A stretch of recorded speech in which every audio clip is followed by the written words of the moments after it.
Welcome to this episode of Whiskey and WealthTech. I'm Alex Sermon, the Managing Director of Wealth and Institutional here at First Rate. Today I've got David Curtis joining me from bondIT. David, thank you for having me. We're in a bit of an unusual location for this episode. You want to tell us where Sure. we are and what we're doing here? Sure. Well, firstly, thanks for having me. I'm a fan of your podcast, so being able to appear in one is a real treat. Meeting you for the first time in person in London is, again, similarly, a treat. And with all of those firsts, I thought, why not film it from my whiskey cellar? Yeah, I'm an obsessive whiskey collector, and I'm going public with it on the First Rate podcast for the first time. But this is indeed the basement of my house in London, and you get a pretty good field of view on some of my very favourites in my collection.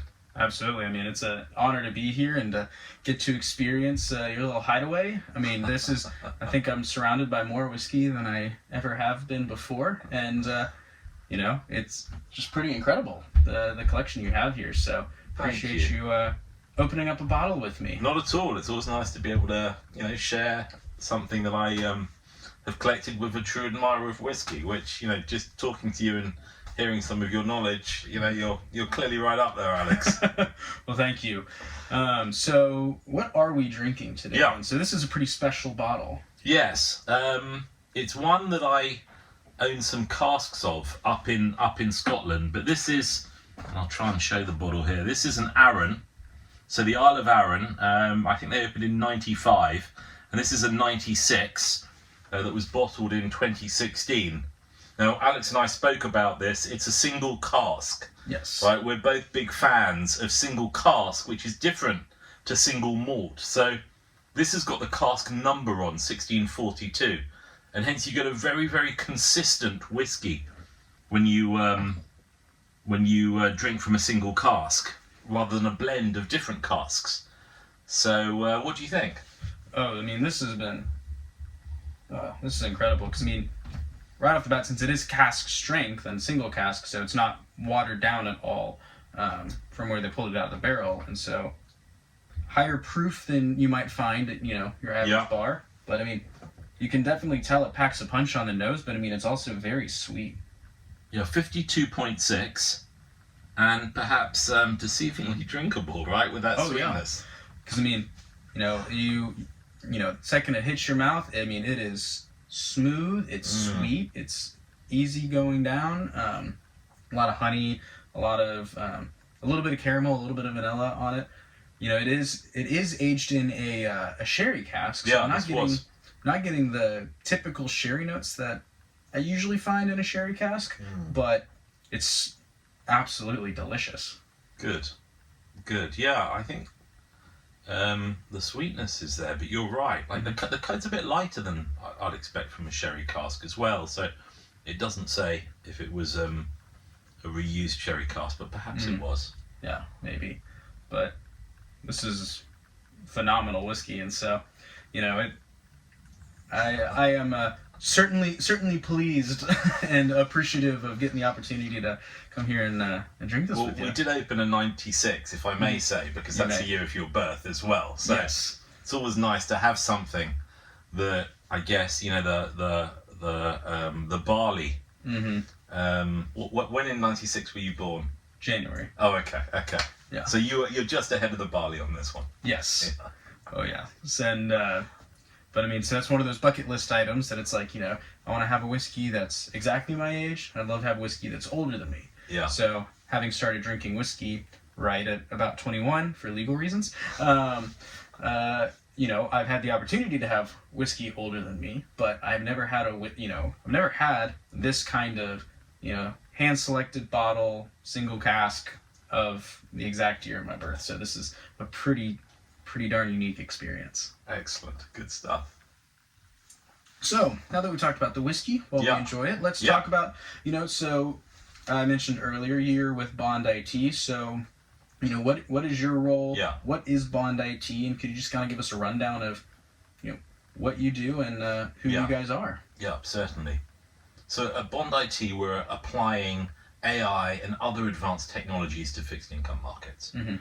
whilst equity markets and FX markets are much more consistent, fixed income markets have a degree of complexity that hasn't really been tackled by modern technology. And that's what bondIT is doing now. We're on the cusp of digitalization in fixed income. So we're inventing customized workflows, mass customization for the retail market, applications in institutional, new ways of looking at credit markets using AI and more complex mathematics. There's a really wide field on where we can apply the technology that we have. Absolutely. And so, you're focusing on fixed income right now. Is there any kind of, I guess, roadmap of moving beyond fixed income, or are you primarily focused on, really being the leader in fixed income and staying in that lane? So I think a couple of comments. One, you've got to have something that you're really good at. Okay, you've got to have like a spike of expertise that you're known for. So we've certainly developed that. But in our academic work back with the development team in Israel, we come across all kinds of opportunities. So we have equity clients at the moment. Okay. And we've done some equity POCs. In fact, particularly around portfolio optimization, fixed income is the hard part. So sometimes clients want multi-asset, so we'll provide equity options for them too. But the hardest thing, and I think it was Tim Cook who said this, is deciding what not to do.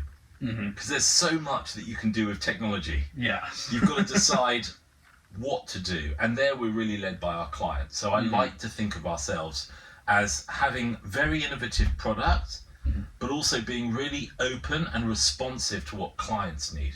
Yeah. Because that's the best indicator of where the market needs your assistance. Absolutely.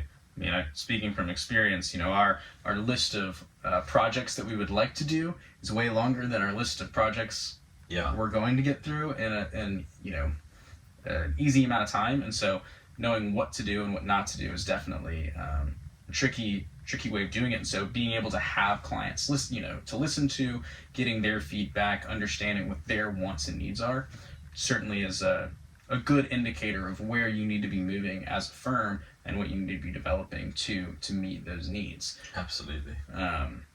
And so, as being part of meeting client needs and things like that, we've recently announced that First Straight and bondIT are partnering and working together to help our mutual clients, continue to be innovative, add in things like fixed income transition rating classes to reporting, other initiatives. And so, why don't we talk about what made bondIT and First Straight start this partnership? How is this adding value to our clients? How are we helping move the market forward with this relationship? I think our first contact was more focused on some of the investments that you've been making in fintech, because you're a very innovative investment company. But from that, I think we got to experience each other's cultures. And you were a very client-centric, innovative group, pushing the boundaries. And I think we perhaps appealed in the same way. Yes. So there was this natural dialogue with you and your co-workers. And I guess the idea about credit came quite naturally, because it was about data and enriching data and trying to give more to clients who we were already working with, right? So I think you're right. This is the first thing we're going to do together. Yes. We're thrilled to be working with you guys. I've got very high expectations, actually, of where we're starting and where it can perhaps go. But we'll listen to the client feedback on the way. Exactly. I also am very optimistic about what this means for our clients and for your clients, and how this relationship will benefit them by being able to, as you mentioned, enrich data, get more access to your innovative technology around fixed income optimization, credit rating analysis, things like that, and putting that into the First Straight platform, and utilizing that as you mentioned with multi-asset class accounts, being able to enrich that particular part of that account in that fixed income section, and make it to where in the US, it's something that, okay, people just kind of say, oh, that's the safety net kind of section of my portfolio. Now, how can we make that more of a value add section of the portfolio, and it not just be, oh, I know I'm supposed to invest, whatever percent into fixed income just in case something happens. Yes. And so with that, you guys obviously have done a ton of research into the fixed income market. You're very familiar with how these things are working, and you're utilizing your proprietary AI to essentially predict when rates are going to go up, when they're going to go down, are they going to stay stable, and that's how you're helping enrich data. And so with all of that knowledge and that information, next 3 to 5 years, where do you think that the fixed income market's going? I mean, rates all over the world have been rising quite a bit. I think I guess the London Central Bank recently upped rates yet again. So, what are we looking at here over the next couple of years? No, it's a fascinating time, and I've always enjoyed markets. I've always enjoyed investing, and we're probably in one of the least consensus environments that I've ever been in. Having worked for 30 years, right? Rates have largely been declining and credit spreads have been narrowing. So now we're in this very different environment. I'm not sure I'm going to answer your question, but I'm going to say what we do is arm people in 2 ways. We give them explainability. So in terms of our observations, we don't just say, we think there's a 43% chance of a downgrade. We say 43% and why. Right? So we're directing people to the triggers that we think are most important by using our machine learning. It might be declining the equity price, or it could be a weakening in the fundamental data, say growth ratios or solvency data. We're ingesting 350 gigabytes every single day, around 4,000 issuers. So there's data translated into a succinct view, but also with explanation. I think the other element, and I'm sort of going to illustrate this, is there's explainability, but we're giving people a data source that's orthogonal. It's different to what they've already got. Yes. They might be running a regression. Okay, that's good. They might be doing fundamental analysis. They might be doing top-down on country sector. We're giving them something very granular, very mathematically orientated, and I can assure them it's different to what they're getting at the moment. So I think armed with explainability and difference, they've got a better chance of understanding fixed income markets. Yes. I was in asset management for 30 years, trading before that. So now in a technology role, I want to be the person giving people the tools to help them do their job of investing better. So I'm going to hold back from giving you my personal view on markets, although we do aggregate some of this bottom-up data, and we have some very interesting sector views, some very interesting consolidated views on what the idiosyncratic data is telling us. So it's all available on our website, if I can shamelessly plug some of our initiatives. Hey, plug away. This is your episode to do that. And you make a very good point with, it's not just making data succinct, but explaining it as well, because a lot of concern that we've heard from people with AI is okay, is it just some black box? What is it really doing? Is it actually doing something? Do you just have a guy in the back doing it all manually and claiming it's AI? Those are things that have all been brought up. And so being able to not only say, well, here's what came out of our AI machine learning, but here's why that makes sense, why that's correct, and being able to explain that. I think that is a significant value add to clients. And so that way they've just got a lot more trust in what you're providing, and they know that they really are getting that value through the use of I hope so. strategy. I really do hope so. In my career and in my travels, there's often been a designation of difference between a fundamental analyst and a quant analyst. I think the accepted view nowadays is man and machine will beat man or machine. That's the common wisdom. I think people also know you can't stop progress. Okay, technology is coming at us. It's I think it was Richard Rauschenberg, the artist, who said, you've either got to get out the way or embrace it, because technology is here to stay.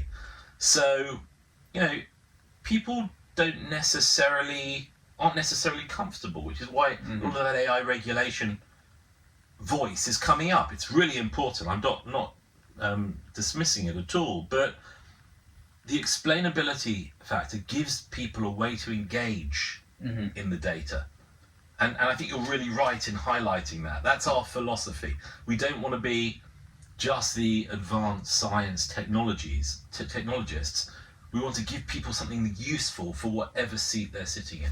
Exactly, and I think that's why this partnership with First Rate and bondIT really makes sense. As you alluded to earlier, our cultures and why we're in business, what we're trying to do for our clients really does align. And in one of the more, actual hands-on ways, we want to make it to where people understand what is going on and can more easily make smarter, better informed decisions around their investments as they move forward. Because we're primarily reporting on prior month data, things like that, whether it's a monthly, quarterly, annual basis, whatever the client may be reporting on. But the whole point of having that report is to understand what is going on with their data, how their advisor or their portfolio manager is adding value to them, and how that fiduciary is doing their duty there. And so being able to provide ways that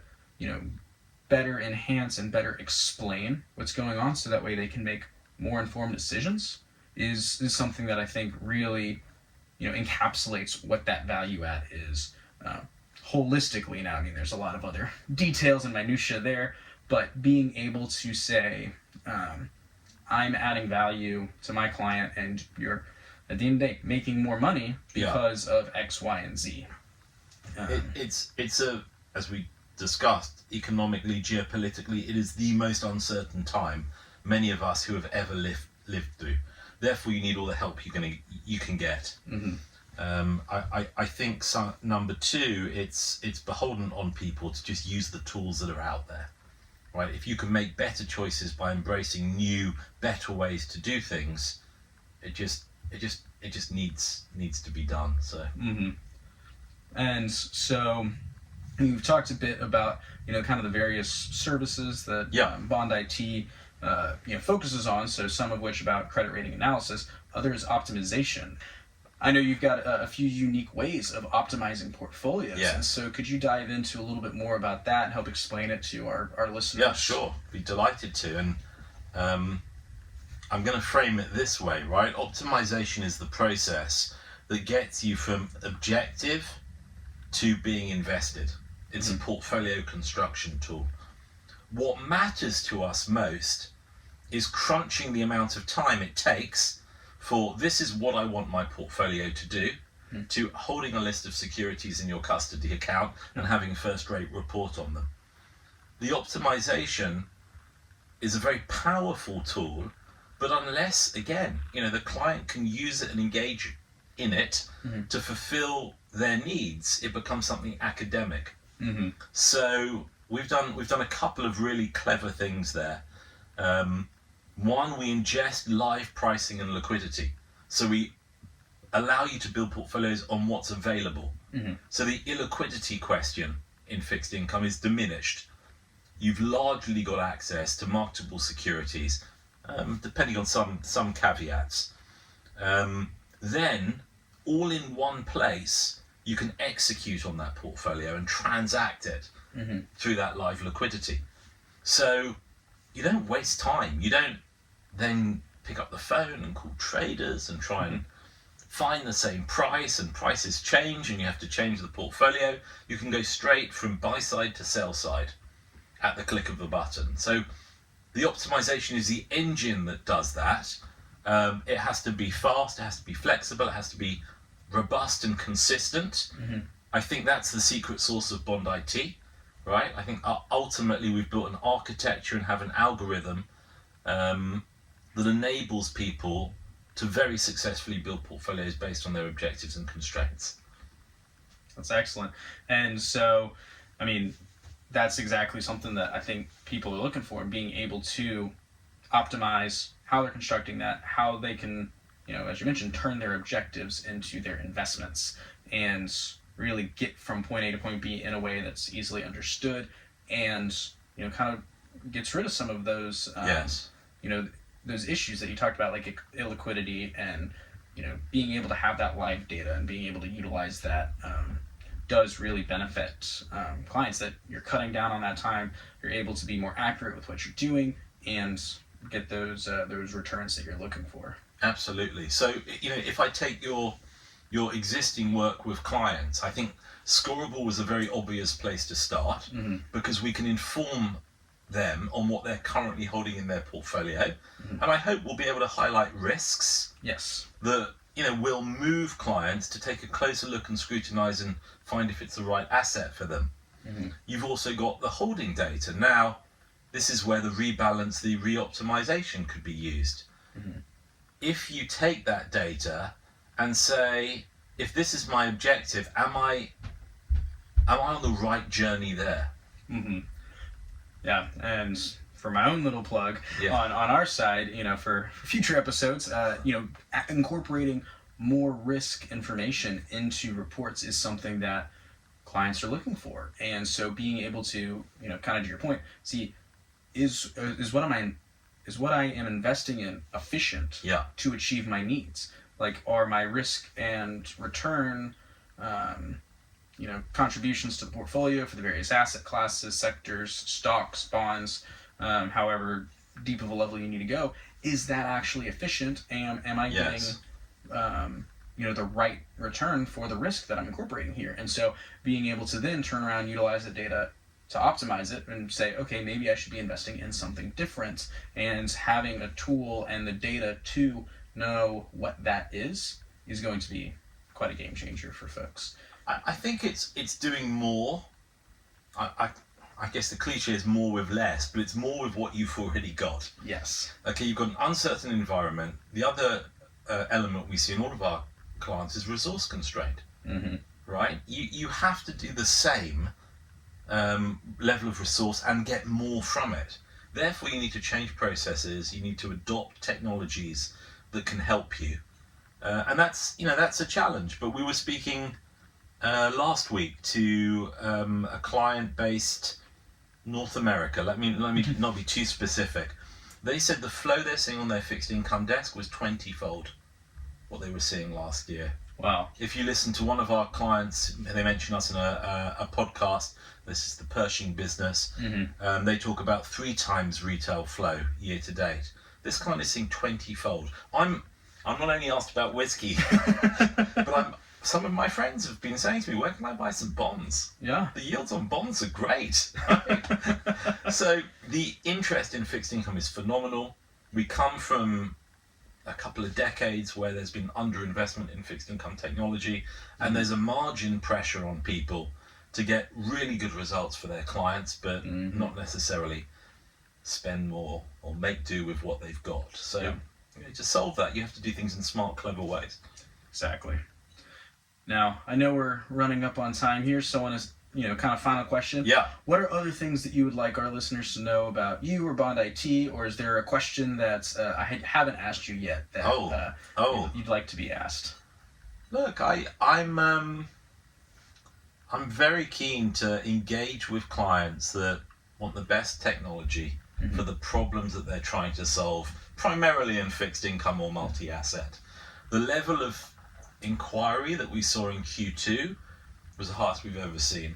Tier 1 major, I think we had 11 tier 1 inquiries. Wow. So we're here to help. We have a great reputation for delivering on projects. The best question is the one you get from a client. So rather than me anticipate it, perhaps ask away, get in touch. Happy to demo what we do in conjunction with First Rate at any stage. Absolutely. I'd love to show you.